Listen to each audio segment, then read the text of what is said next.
dossier bénévolat au cours de la dernière année, via le programme de soutien et de gestion des bénévoles, SLIM a poursuivi des accompagnements auprès d'OBNL reconnus des arrondissements de Saint-Léonard et de Villeray-Saint-Michel Parc Extension, toujours dans une approche individuelle.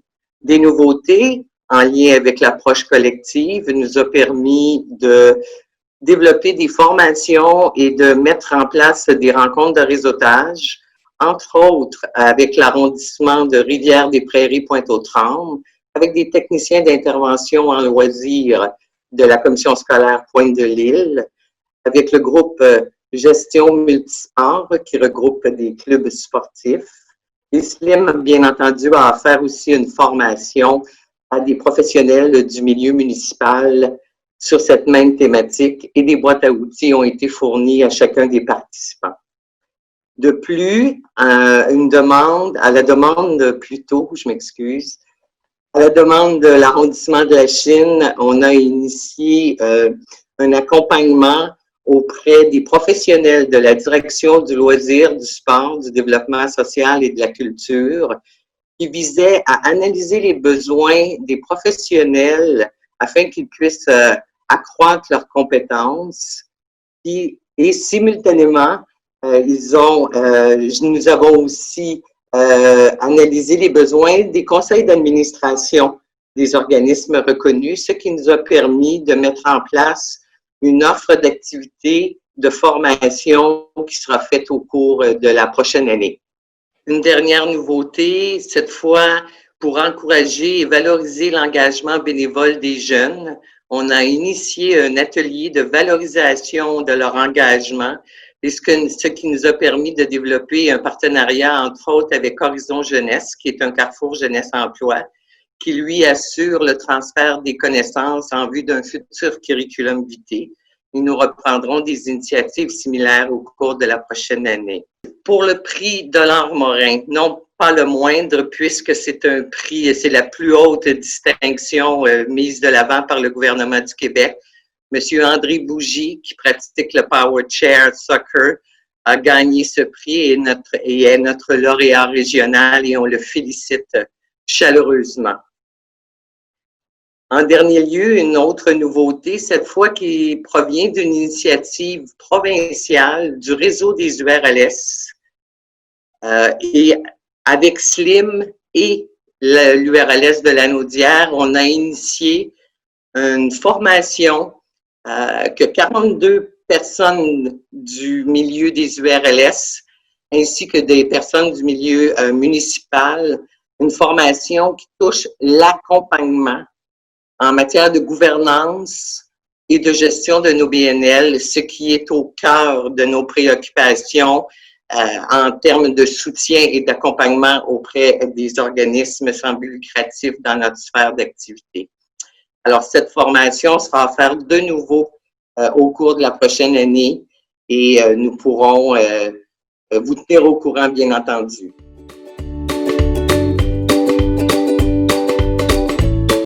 Un premier projet en activité physique est les titres de transport de la STM.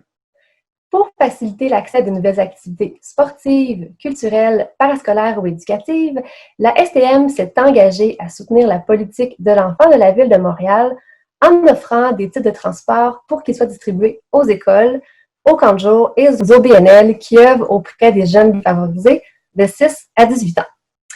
À la fin de cette entente quinquennale, un maximum de laissez-passer équivalent à 6 millions de dollars en déplacement aura été utilisé par les organisations. La Ville de Montréal a confié à SLIM l'entière coordination pour ce projet qui permettra de faciliter plus d'1 million de déplacements par année pour un total de plus de 5 millions de passages d'ici 2024. L'année 2019 du projet aura été l'année pilote. Les arrondissements ont procédé à un premier appel de projet à l'automne et 44 137 titres ont été distribués par SLIM à 197 organisations, dont un nombre important d'OBNL et d'écoles primaires.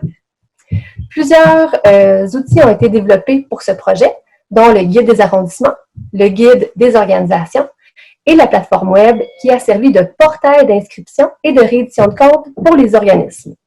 Les bénéficiaires du projet ont également pu être accompagnés par Slim pour l'identification des activités possibles. Une autre nouveauté cette année a été le défi Château de neige. Pour une première fois, Slim a participé à ce défi pan-québécois qui vise à développer l'intérêt pour l'activité physique hivernale et les saines habitudes de vie. L'invitation pour participer à ce concours a été lancée au CPE, aux familles ainsi qu'aux organismes de l'île de Montréal. Slim a sollicité différents partenaires locaux et régionaux pour stimuler la participation de la population pour offrir des prix qui permettent la pratique de loisirs, d'activités physiques, de sport ou de plein air. 3 ententes de partenariat ont été conclues avec le parc Jean-Drapeau, la Pantaneige et GAEP qui ont généreusement offert 4 prix d'une valeur de près de 500 $. Les prix offerts permettaient également de mettre en valeur les différents attraits extérieurs de l'île de Montréal. Les noms des châteaux gagnants, des 3 prix individuels et du prix destiné à un groupe école ont été tirés au hasard en février et en mars dernier, parmi les 24 châteaux inscrits au concours régional.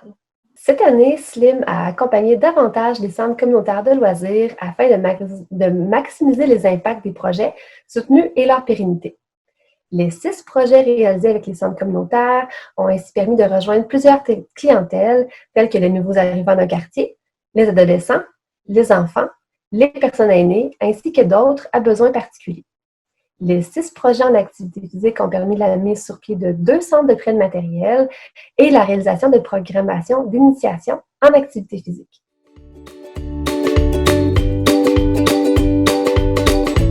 Cette année, en 2019-2020, en plein air, on a travaillé entre autres sur Parc Actif.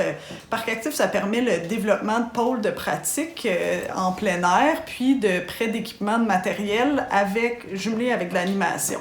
Donc, on a réalisé 3 projets estivaux, puis 5 projets hivernaux.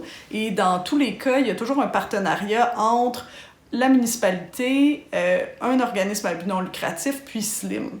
Et on offre aussi bien du soutien financier, des outils de visibilité, des outils de gestion.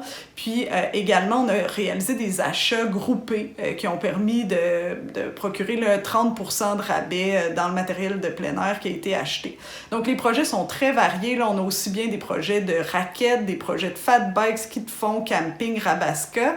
Puis, au total, là, il y a 108 activités qui ont été réalisées dans 13 parcs montréalais et il y a près de 3500 personnes là, qui ont participé aux différentes activités.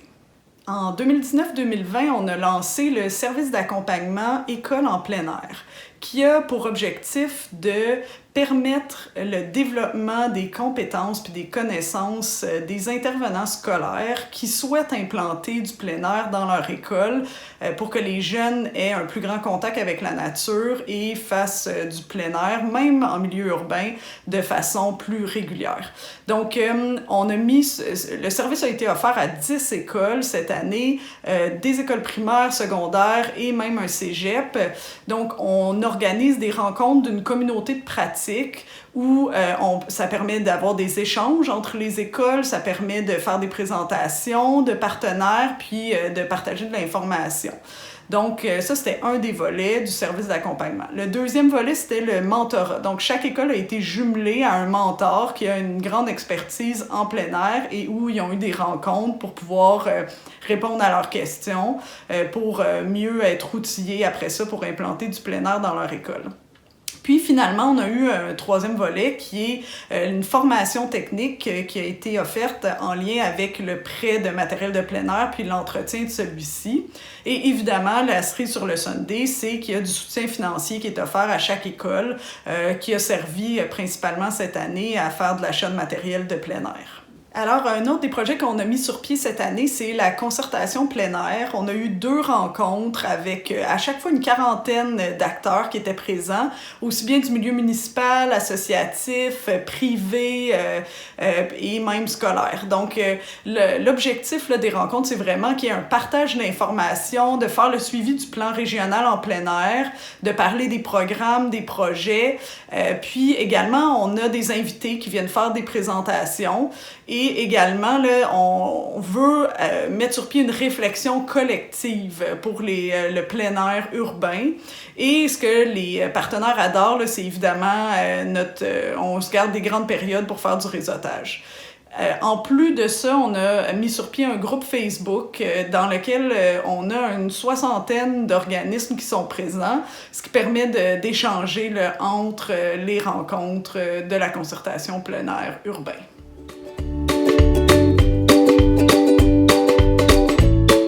Chez SLIM, les actions en sport visent à favoriser l'accessibilité, la qualité de l'expérience et la promotion du sport au bénéfice des pratiquants qui sont au cœur du système sportif.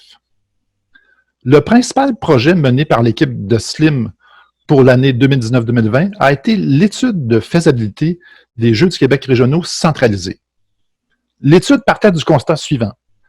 Les Jeux du Québec régionaux souffrent d'un phénomène de dilution dans un calendrier d'événements sportifs très garni et dans lequel ils perdent souvent leur identité propre.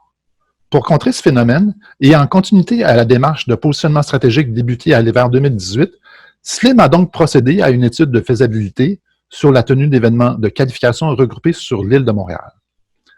101 intervenants du milieu sportif montréalais et divers représentants d'associations régionales, de clubs, de fédérations provinciales, d'arrondissements et de villiers ont participé aux divers forums d'échange mis en place dans le cadre de cette étude. La consultation a reçu un accueil positif, mais relatif selon les réalités des différentes disciplines. Qu'est-ce qui ressort de cette étude? L'objectif était d'identifier une formule de jeux régionaux afin d'en stimuler l'attraction, tout en offrant aux participants d'atteindre leur objectif de plaisir et de satisfaction dans la pratique. L'atteinte des plus hauts sommets sportifs n'est pas une fin en soi pour tous les participants aux Jeux du Québec régionaux et plusieurs jeunes ne souhaitent pas poursuivre leur développement dans les circuits de compétition de haut niveau. La participation à un événement multisport régional est un jalon suffisant pour générer un impact positif et inciter à la poursuite de la pratique sportive de façon continue. Parmi les idées avancées, regrouper un maximum d'événements dans une même période de temps, tenir un événement phare dans chacune des 3 régions jeux de l'île et inviter les sports à inclure des catégories d'âge qui renforcent le continuum avec les Jeux de Montréal. Nous croyons que l'opportunité de renforcer le lien avec les Jeux de Montréal est une idée intéressante parce qu'elle favorise le plaisir et la satisfaction dans la pratique sportive, ce qui sont les principales raisons du maintien de l'engagement dans une activité selon Kino Québec. Nous croyons aussi que le renforcement du continuum avec les Jeux de Montréal peut contribuer notamment à réduire le décrochage sportif. Des défis demeurent, la visibilité et les partenariats, ainsi que l'accès à des plateaux sportifs dans un calendrier montréalais déjà bien garni, en sont de bons exemples.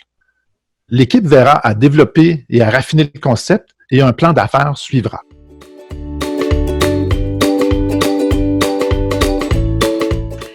En loisirs culturels, Sport et loisirs de l'île de Montréal a initié une concertation régionale afin de pouvoir développer un plan d'action régional ainsi que de créer un portrait de l'écosystème du loisir culturel.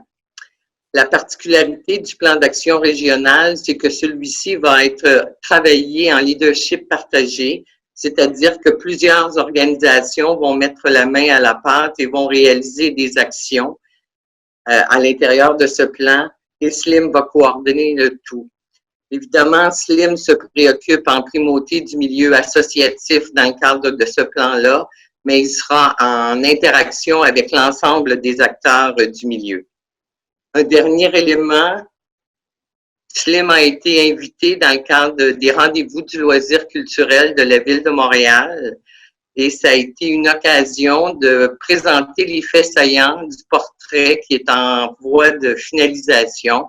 Et les réactions des intervenants présents, plus d'une centaine, ont été extrêmement positives et on attend de nos nouvelles et on leur en donnera très bientôt.